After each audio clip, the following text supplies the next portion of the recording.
একটা passport renew করতে যদি এত সময় লাগে, তাহলে মানুষ কিভাবে চলবে?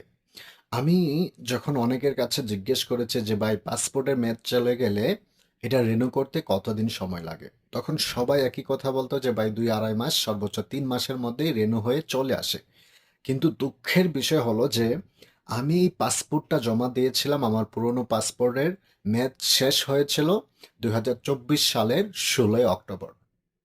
আর এই পাসপোর্টটা রেনু হয়েছে ২০২৫ সালের ১৬ই অক্টোবর। পাক্কা একটা বছর সময় লেগেছে এই পাসপোর্টটা রেনু হতে। এবং কি এই ১ বছর পরে রেনু হয়েছে, তারপরও আমার হাতে আসতে আরো ২ মাস পার করে দিয়েছে। আজকে এই পাসপোর্টটা আমার হাতে আমি পেয়েছি।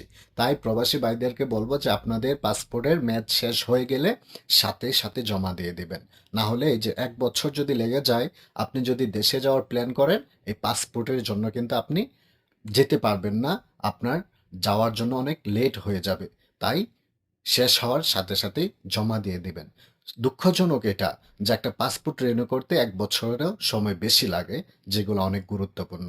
আমি আমাদের প্রত্যেকটা প্রবাসীদের দাবি হচ্ছে যে বিশেষ করে যে ডকুমেন্টগুলা অনেক কার্যকারী, পাসপোর্ট, ভোটার আইডি কার্ড এবং কি জন্ম নিবন্ধনের কাগজ, আম লাইসেন্স, ওইগুলা যেন অতি তাড়াতাড়ি রিনিউ করে দেয় এবং তাড়াতাড়ি এইগুলার সমাধান সরকার দিয়ে দেয়।